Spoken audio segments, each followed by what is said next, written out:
what images come into your head? Possibly skyscrapers touching the stars, representing the ambition and development of this great nation. The two golden arches of McDonald's symbolizing capitalism, enterprise, and the size and bulk of this great nation. And no, I'm not talking about the people who eat there. The United States is the front runner in society's development and continues to reinvent the world. It is the go-to man, similar to our very own former campus manager, Gaza Watman. And it is the country, and I emphasize the word the country, which every other nation strives to be. And that is inarguable. Every nation, although they might have some negative sentiments towards America, would love to be in America's position, being the core of the world, or might I put it as being the player of society. They can do any doody-dum they please. Every other nation listens to them.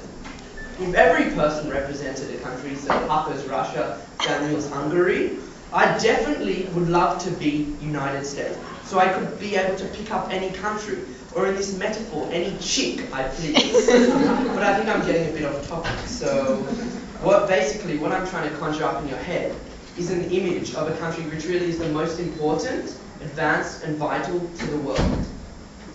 However, when you think of America, do you even consider that this great, with inverted commas, Mr. Camp, nation society, undoubtedly supported by the government, could be one of the biggest perpetrators of civil and human rights abuse in the world? In 1619, soon after the British colonized the United States, people from Africa were sent without permission to the United States to serve as slaves.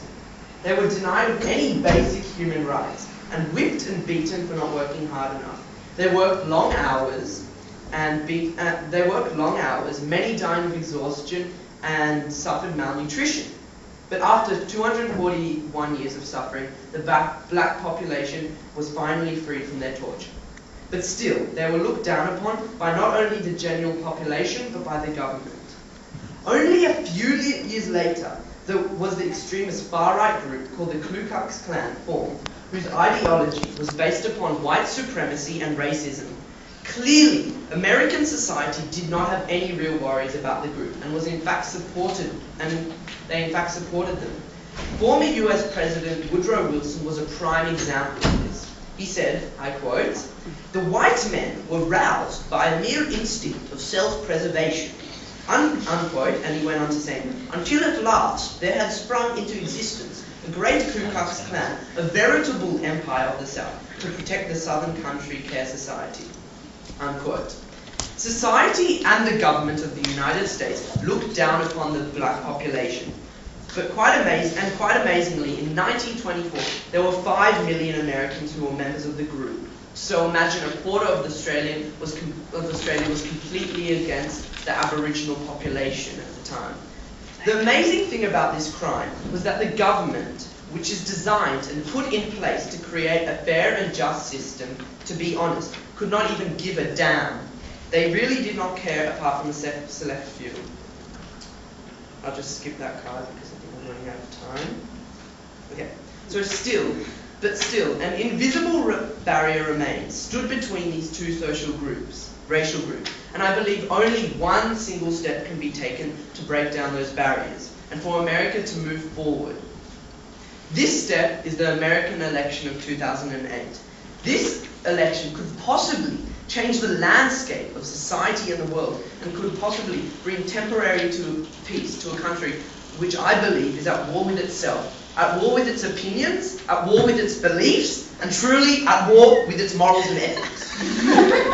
Although the candidates for the two only major parties which can realistically win the US election, the Republicans and the Democrats, have not been determined yet, I put forward that Barack Obama, a black candidate for the role as the leader of the Democrats, should be the next president of the United States. The black population has been the building blocks of modern US society, and I believe it is time, just like, but not to be confused with the title of Gough Whitlam's 1969 election campaign. It's time for the black population to be recognized for forming what is possibly one of the greatest empires in the history of the earth. And I believe that Barack Obama can be the flag bearer for the black people of the United States to say to the world, we are the people of America, and it is time for the black people to earn our respect and to be given the credit we deserve as equal Americans. I believe it is time for a change and for the boundaries and stereotypes of American society to be broken. It might not necessarily be an automatic change, but symbolically, I think Barack can show the world that America...